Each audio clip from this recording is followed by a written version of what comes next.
Ce journal vous est proposé par Fonds des promotions de l'industrie, votre partenaire privilégié pour la réussite de vos projets.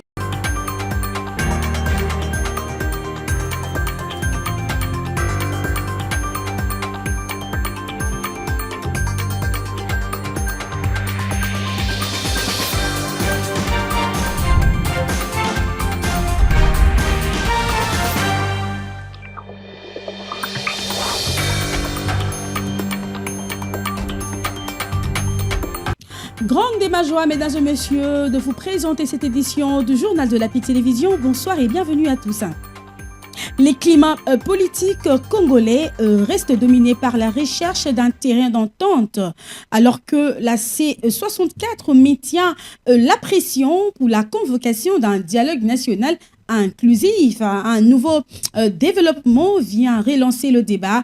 Le président Félix-Antoine Tshisekedi Tshilombo a demandé au Parlement une nouvelle délibération de la loi sur l'organisation du référendum.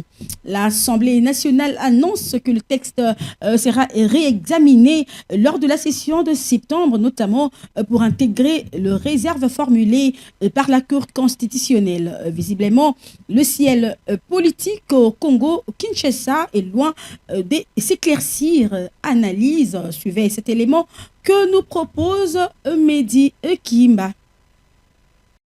Alors que la loi portant organisation d'un référendum a été actée par la Cour constitutionnelle sous réserve des 12 articles, le chef de l'État Félix-Antoine Tshisekedi sollicite auprès du Parlement le réexamen du texte en vue d'y intégrer les observations de la haute juridiction du pays.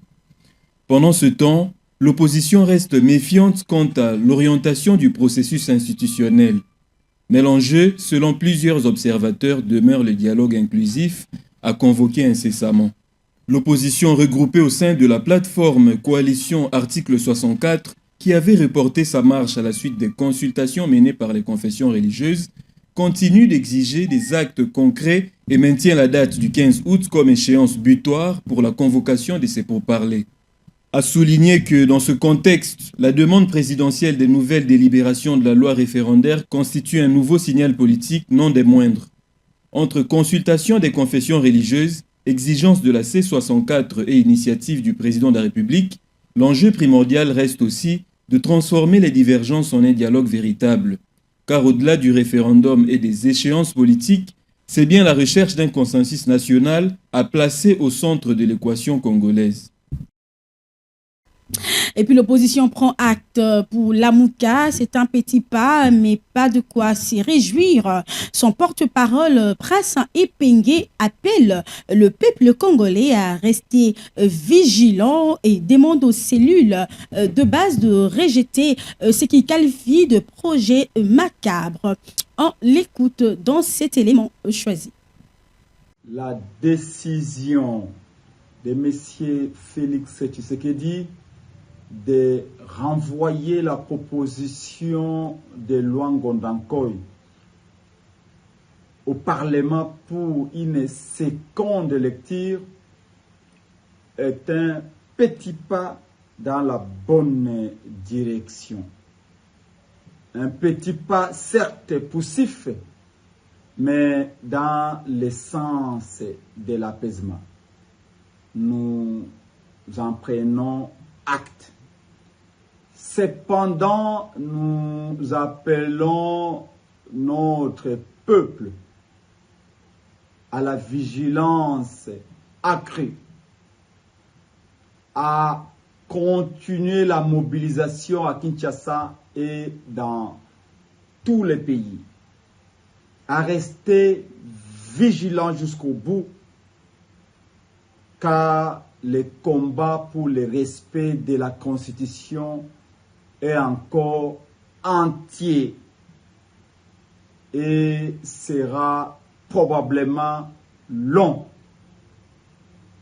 C'est au prix du sang et de la sueur que nous avons obtenu ces renvois de la loi poison de M. Ngondankoy au Parlement.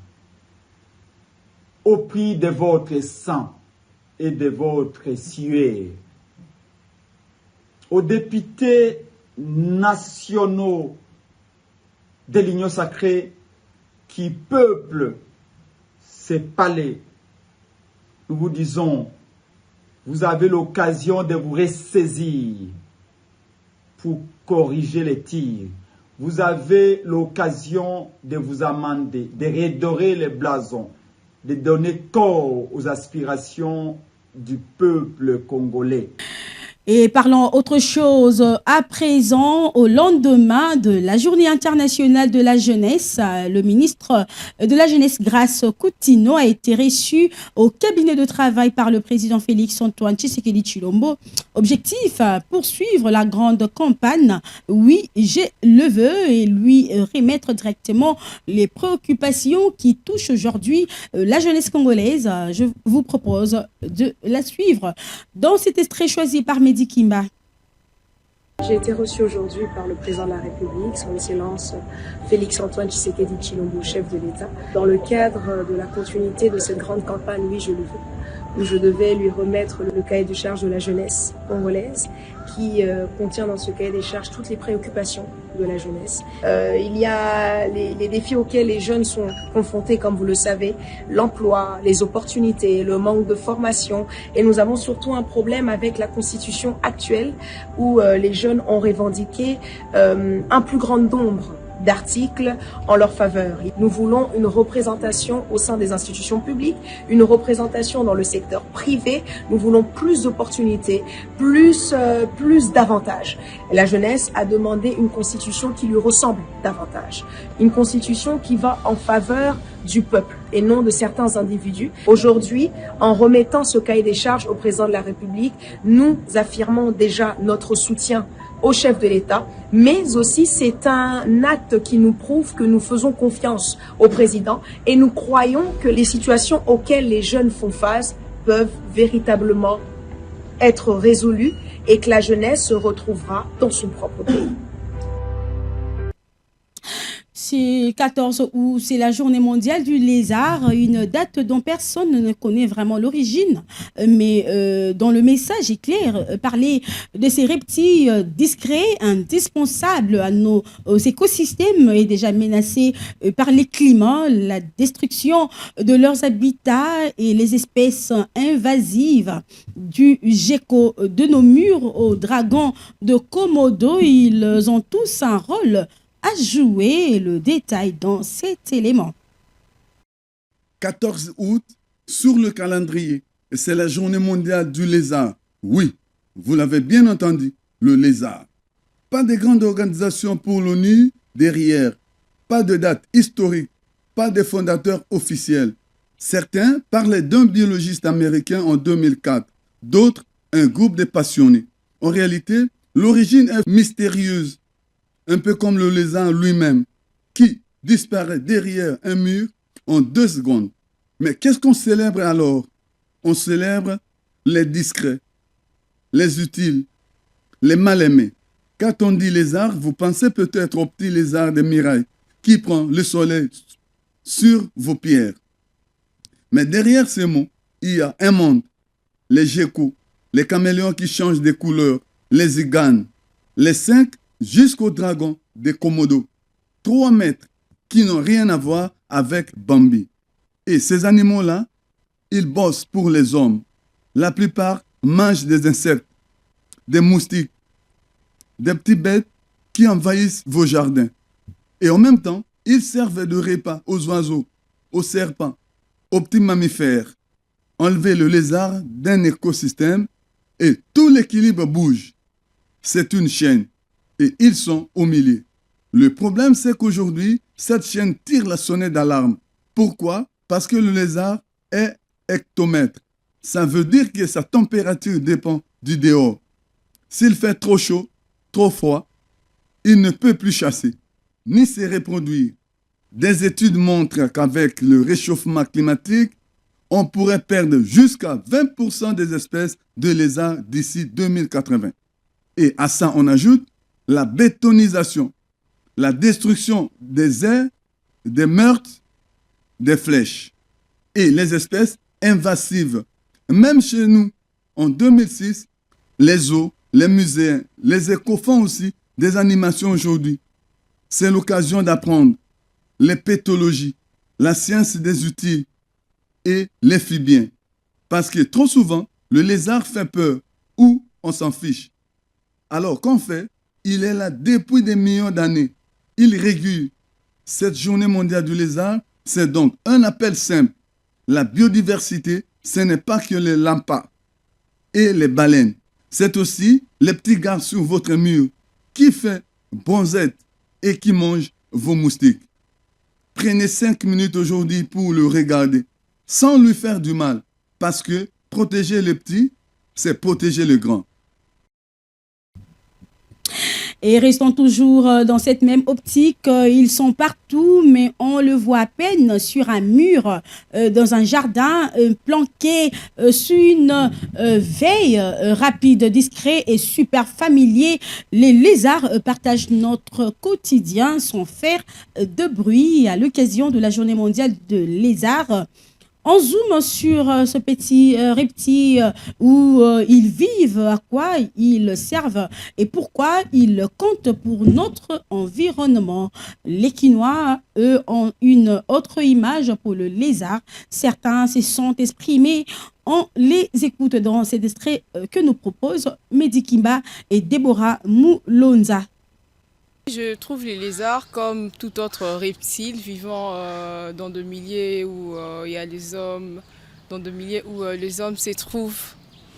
Oui, je peur du lézard parce que juste son apparence déjà me fait peur. Et en plus de ça, ses mouvements, il est trop rapide. Donc c'est vraiment ça ce qui me fait souvent peur du lézard. Le lézard est un animal très présent dans nos sociétés.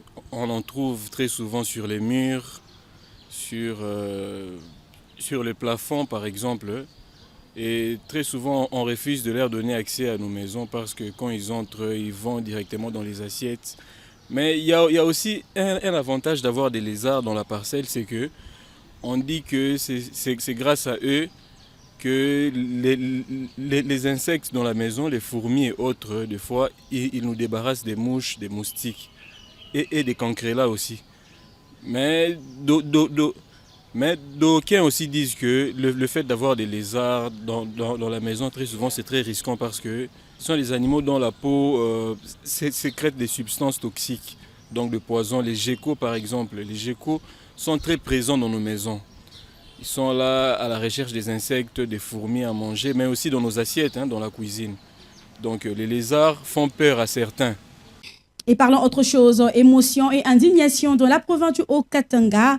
Le ONG Droits Humains sans frontières monte au créneau après l'assassinat tragique de l'un de ses membres, Thomas Kabangou Mouya, survenu la semaine dernière dans la ville frontalière de Kasumbalesa. Une alerte a été lancée à travers un communiqué rendu public ce lundi ou signé Cédric Bachala et Bakar Bayloré. Les faits remontent au samedi 8 août aux alentours de 21h. Ce jeune entrepreneur et activiste engagé a été abattu devant le portail de sa résidence à Kasumbalesa. Un drame qui plonge la communauté locale et les acteurs humanitaires sous les chocs. Face à cette recrudescence de la criminalité, l'ONG des droits humains sans frontières lance un appel pressant aux autorités nationales, provinciales et urbaines. C'est à ce sujet que nous lançons un appel vibrant aux autorités tant nationales, provinciales et urbaines de continuer toujours d'amener les enquêtes pour rechercher activement tous ces criminels qui sont en train de créer des actes d'antivaleur, des actes ignobles, parce que c'est un jeu d'ennemi. Le jeu d'ennemi qui est en train de décourager la population, qui veut créer de panique pour que nos autorités la population soit désespérée, afin que l'ennemi puisse mettre en jeu sa manœuvre machiavélique pour opérer facilement. Par la même occasion, le coordonnateur général de l'ONG Doctors Human Rescue et expert en droits humains alerte les plus hautes instances du pays. C'est pourquoi, au sujet du communiqué que nous avons lancé depuis le jeudi août 2026, c'était juste pour alerter nos autorités de Kinshasa, en commençant par les ministres de l'Intérieur et Sécurité, le ministre de la Justice, le ministre de la Défense, de conjuguer leurs efforts ensemble avec les autorités de la province. Parce que nous avons déjà saisi l'auditeur supérieur, le commissariat de la police, pour qu'ensemble avec les autorités urbaines, puissent trouver la solution au sujet de l'insécurité de la ville de Kasumbalesa. Pour la société civile, il y a urgence. Il faut rapidement enrayer cette vague d'insécurité pour protéger la population et garantir le travail de défenseurs des droits de l'homme ainsi que de jeunes entrepreneurs.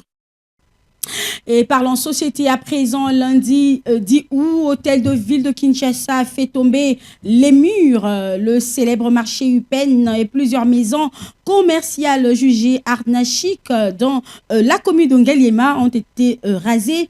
À quelques semaines de la rentrée scolaire, l'opération laisse derrière elle des larmes de dette et une profonde dépression chez de centaines d'exploitants. Myriam Mafuta s'est rendue sur place. Suivez son reportage rendu par Jossar Liboula. Ils sont venus tous sans crier gare. Les bulldozers de l'hôtel de ville ont parlé le premier et ils ont tout emporté. Étal, boutique, rêve, réduit en poussière en quelques heures. Ici, et c'est le marché UPN, le poumon d'Ongaliema. Ici, les mères de famille vendaient pour payer les scolarités. Ici, des jeunes se battaient pour ne pas tendre la main. Aujourd'hui, il ne reste que des gravats. Un silence lourd, celui de la dépression qui gagne. L'administration parle de la récupération de l'espace occupé anarchiquement. Soit l'ordre doit régner. Mais à quel prix? Aucun plan de relocalisation, aucun délai humain. Aucune alternative, juste la force, brutale, au moment le plus cruel, à la veille de la rentrée scolaire. Comment ces parents vont-ils payer les frais? Comment ces enfants vont-ils reprendre les chemins de l'école? On démolit des maisons, mais on brise aussi des cœurs. Je vends ici à Lupin. L'État fait son travail de démolition. On n'en disconte pas. Il est fait pour assainir les hôtels de ces pays. Nous applaudissons ces travaux. Mais ce qui nous fait mal est qu'avant de démolir, il fallait trouver un endroit pour faire nos commerces. Vu qu'au Congo, il n'y a plus de travail. Licenciés, gradués, tous, nous vendons ici. Ce que nous voulons, que l'État nous construise un autre endroit du plus vite que possible, car il y a soupé la rentrée scolaire. Des regards vides, des voix qui tremblent. La question revient. Et maintenant, on fait quoi? La rentrée scolaire est dans 2 semaines. Et surtout, les propriétaires de nos boutiques ne nous ont pas prévenus. Moi, je suis père de la famille. Je ne sais plus quoi faire. L'État a le droit de faire appliquer la loi. Mais l'État a aussi le devoir d'humanité. Détruire sans proposer, c'est condamner. Déguerpir sans accompagner, c'est enfoncer. À l'administration provinciale de Kinshasa maintenant de se regarder dans le miroir avant que la colère ne remplace la dépression, avant que les gravats d'aujourd'hui ne redeviennent la poussière de demain. Parce qu'une ville ne se construit pas seulement avec des bulldozers, elle se construit aussi avec des solutions. Et coup de colère, c'est mardi 12 août à la rivière Kalamou, dans la commune de Kalamou, ancien cours d'eau. Elle est aujourd'hui transformée en décharge à ciel ouvert. Sacs plastiques, bouteilles et boues noires bloquent l'écoulement. L'odeur est insupportable, les inondations fréquentes et les maladies guettent. Excédés, les habitants exigent une opération d'assainissement d'urgence avant la prochaine saison des pluies. Grande Jenny pour le reportage.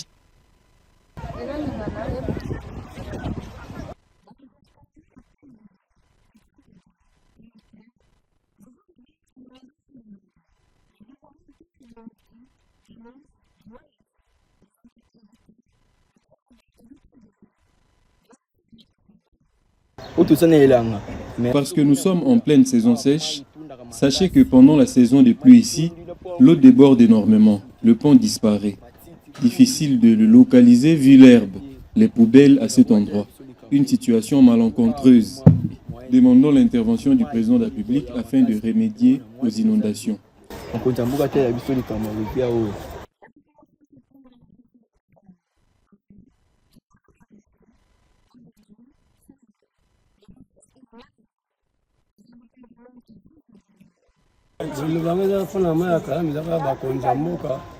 Que les autorités, l'hôtel de ville et le chef de l'État fixent leur regard ici.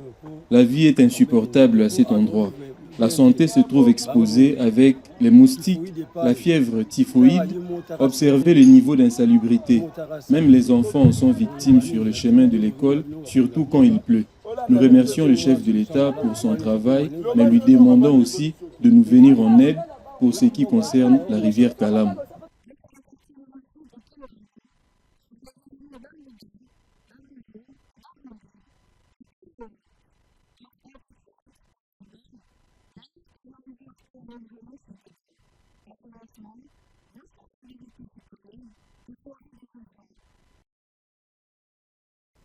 Restons toujours dans cet même ordre d'idées. Le service national est descendu sur le boulevard Kimbuta, de la commune d'Ondjili. Objectif, mettre en garde tous les tenanciens de terrasses et commerçants qui occupent illégalement les domaines publics avec les autorités locales. Ils ont fait le tour. Le message est clair et c'est le dernier. Libérez le trottoir, libérez les caniveaux, libérez la route, partez de vous-même parce qu'à partir de prochains jours, il n'y a pas d'exécution spontanée. Le service national passera à la démolition forcée.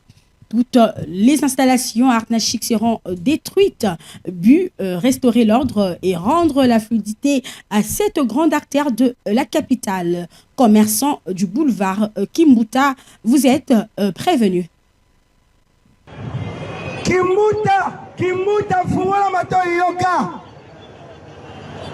Mokonzi ya mboka tindeli un message ya respect. Terrasse, DJ, l'État lobina ye biso boye. Longwa na balabala na ye.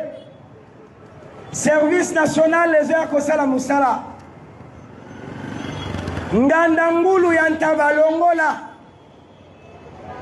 Terrasse longola. Yami bale. Nuisance sonore. Na tapage nocturne abuo pia. Makambu ya kobeta miziki ya makelele na butupe na moi esili. L'inspection générale de finances, IGF, renforce la lutte contre les détournements à travers ces spots. Elle appelle chaque citoyen à s'impliquer, surveiller, alerter et défendre l'intérêt collectif. Le bien public mérite d'être protégé par tous. Je vous propose de suivre les détails dans ces spots. Ngalouf, Woro, Excellence, Ngalouf. Ami personnel. Madame, félicitations pour notre avenir. Ton frère a travaillé. Je t'avais promis. Les dossiers de mutation pour cette parcelle, ainsi que la concession de 500 hectares de la périphérie, déjà transmis aux affaires foncières. Cadastre. J'ai trouvé un agent très efficace. Et aussi, pour les véhicules, j'ai trouvé quelqu'un de bien au STA et à l'ITP. Il s'en occupe déjà. Attends. Tu veux dire que les Jeeps, les Prado et les véhicules de mon cortège seront à mon nom? Ngalouf, il faut penser au futur. Il faut penser au remaniement. Aujourd'hui, c'est à l'État. Demain, ça devient familial. Runke! Familial? Adi, depuis quand les biens de l'État sont devenus l'héritage de la famille? Papa, oye awa pour l'accès koyiba, l'IGF ne te dit rien et bongo contrôle systémique. Vous ne comprenez rien. C'est le bail inversé. L'État paye encore en tant que locataire, mais à nous. Ah bon? Oui. Et si c'est le marché? Oh ben non. Tout est déjà en marche. Même si tu quittais le gouvernement aujourd'hui, retraite assurée. J'en ai l'expérience. Tala, l'État, bakenda kanaye bongo. Bongo.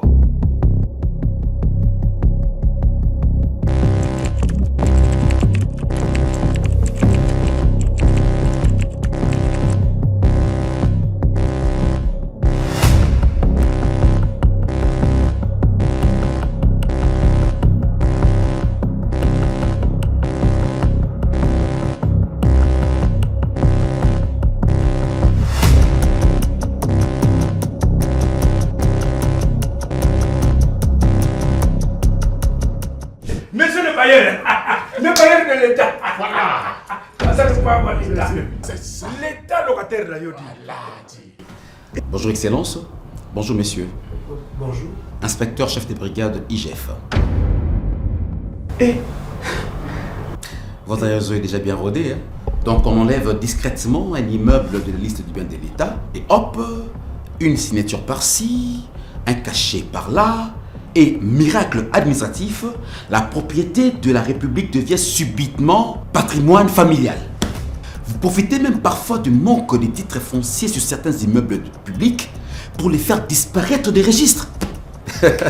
Donc à ce rythme-là, demain vous venez nous dire que voilà, le palais de la nation appartient à votre grand-père, le palais du peuple appartient à votre, je sais pas moi, papa, et la tour administrative de la RTNC appartient, je sais pas moi, à votre chérie. Excellence. Tous les Namboka Oyoko, le contrôle systémique de l'IGF a détecté des anomalies au niveau des affaires foncières et des l'ITBR. Croisement des bases de données, vérification des patrimoines publics, tentative de spoliation identifiée, opération immédiatement bloquée. Excellence, conformément à la loi, le dossier est transmis aux autorités judiciaires compétentes. Rendez-vous à la justice. C'est-à-dire un peu de carburant. Non, rendez-vous à la justice. ndenge nayebili justice ya mboka na biso bakokanga bango te bakobima oyo bagrand président bagrand ngolo bakosala bango eloko te tosambela mpe kaka nzambe ezala mbongo parce que soki bakangi bango biso mosala tetele mwa mosala esima. La cour d'appel de Kinshasa-Gombe, siégeant publiquement et contradictoirement en matière oppressive, va prononcer son arrêt dans la cause opposant le ministère public au sieur Bodo Ngaloufar, poursuivi pour tentative de détournement des deniers publics et vol de biens meubles de l'État. Infraction prévue et reprimée par les articles 145, 145 bis et 145 ter, ainsi que par les articles 79 et 80 du Code pénal congolais. Après en avoir délibéré, attendu que la tentative est punie de la même manière que l'infraction commise, conformément à l'article 4 du Code pénal congolais, livre 1er. Par ces motifs, la Cour déclare les prévenus Bodo Ngaloufar coupables des faits infractionnels mis à leur charge et les condamne chacun à 10 ans de travaux forcés.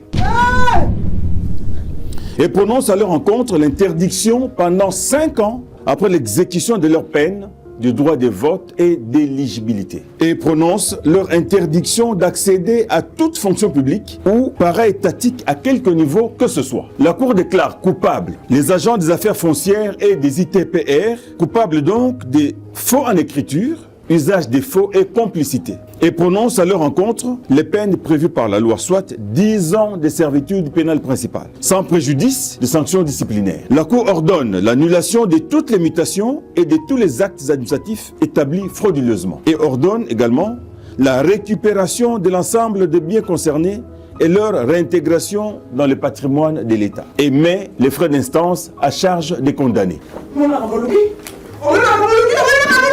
Justice ya mboka na biso tokanisaka lala mais soki etelemeli yo grand prêtre azalaka te tobanga biloko ya leta na leta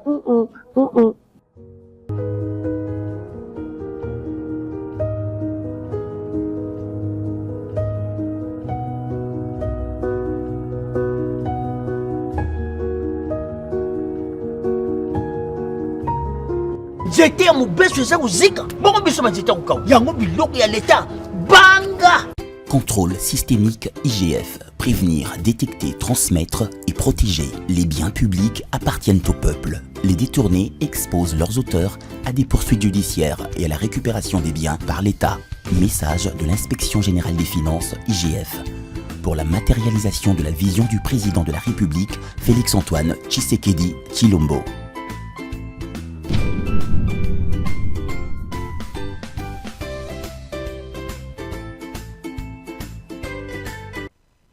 Et parlons sport à présent dans ces journaux. À 37 ans, l'ancien international congolais Joe Isama Mpeko poursuit sa carrière et s'engage avec l'AS Boutras, promu en Ligue 1 de la Ligue nationale de football. Fort de son expérience dans plusieurs grands clubs congolais, il attend mettre son vécu au service de sa nouvelle équipe. Blanchard Moudélé pour les détails. Ces nouveaux défis se présentent pour Joe Isama Mpeko. L'ancien international congolais a officiellement rejoint l'AS Boutras, club récemment promu en Ligue nationale de football Ligue 1. À 37 ans, les natifs de Mbandaka ne comptent pas raccrocher les crampons. Il s'apprête ainsi à relever un nouveau challenge avec cette formation qui va découvrir l'élite du football congolais pour la première fois. Par ailleurs, l'AS Boutras pourra compter sur un joueur expérimenté dont Isama Mpeko, qui a notamment évolué au sein du DSMP, l'AS Vita Club, les deux Pissa Mazembe et les FC Saint-Éloi Lupopo. D'un côté, Mpeko illustre un parcours riche qui lui a permis d'acquérir une solide expérience, mais également un leadership que les clubs espèrent mettre au profit durant cette saison. À cela s'ajoute sa carrière du défenseur et son parcours avec les Léopards de la RDC. Après 13 années passées au sein de la sélection nationale, Isama Mpeko a officiellement pris sa retraite internationale à l'issue du CHAN 2023 avec les Léopards. Il a disputé 3 éditions du championnat d'Afrique des Nations en 2011, 2021 et 2023, mais son expérience internationale ne s'arrête pas au CHAN.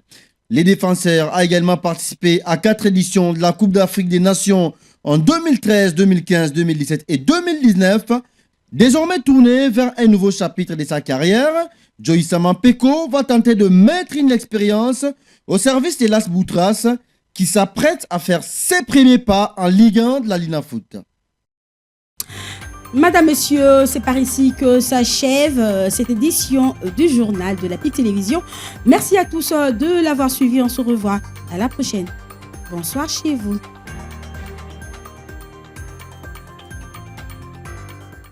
Ce journal vous a été proposé par Fonds des promotions de l'industrie. Votre partenaire privilégié pour la réussite de vos projets.